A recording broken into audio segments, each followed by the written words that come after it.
समजात तथा समरूप अंग, किसके बारे में आप जान रहे हैं? समजात अंग। अब देखिए समजात अंग क्या होते हैं? समजात अंग,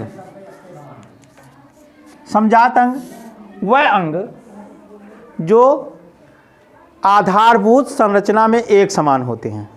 क्या होते हैं? वह अंग जो आधारभूत संरचना में समान होते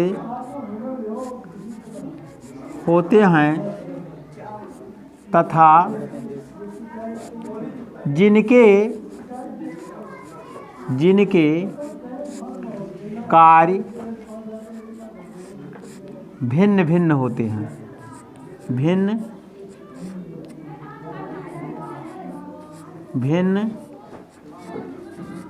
होते हैं, समजात अंग कहलाते हैं। समजात अंग कहलाते हैं।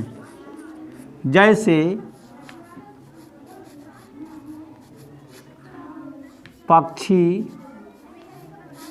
के पंख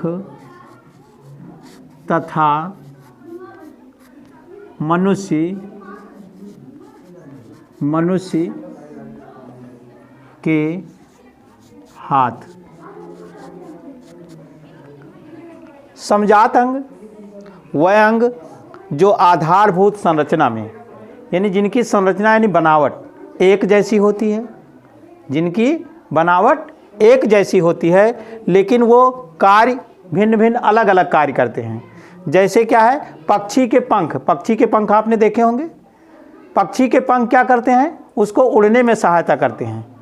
और जो मनुष्य का हाथ होता है वो मनुष्य के अदर कार्य करने के लिए होता है। लेकिन दोनों की क्या है? बनावट एक जैसी है। दोनों की बनावट एक जैसी है। बनावट में जो है में कोई अंतर नहीं है, लेकिन उसके कार्य क्या है? भिन्न भिन्न हैं। और ऐसे अंगों को हम समजात अंग कहते हैं। जो अंग आधारभूत संरचना मतलब बनावट में एक जैसे हों, लेकिन क्या हों? उनके कार्य अलग अलग हों, ऐसे अंगों को हम क्या कहते हैं? समजात अंग।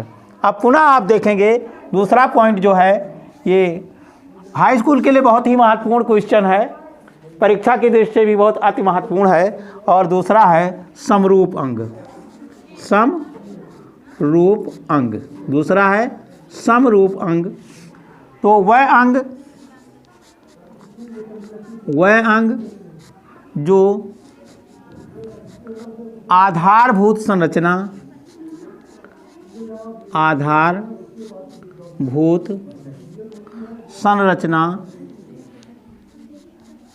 संरचना में भिन्न भिन्न होते हैं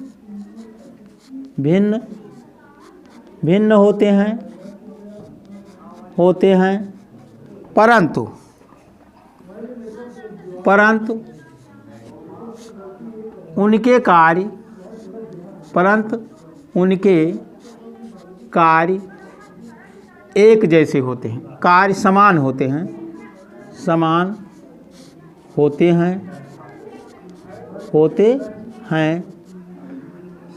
समरूप अंग कहलाते हैं। समरूप अंग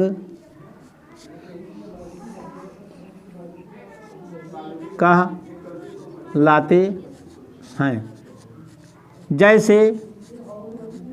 जैसे तितली के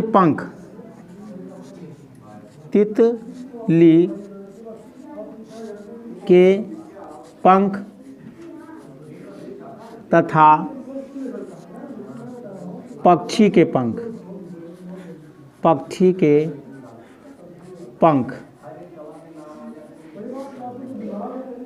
तो आपने देखा कि समरूप अंग क्या है?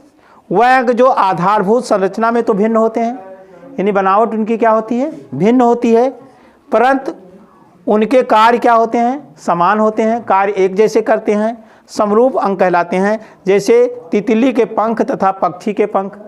तितली के पंख, आप देखिए तितली के पंख और इसमें संरचना में क्या होता है, पक्षी के पंख में हड्डियां पाई जाती हैं, लेकिन तितली के पंख में हड्डी नहीं पाई जाती। यानी दोनों की बनावट क्या है, अलग अलग है, भिन्न है, लेकिन कार्य दोनों उड़ने का करते हैं।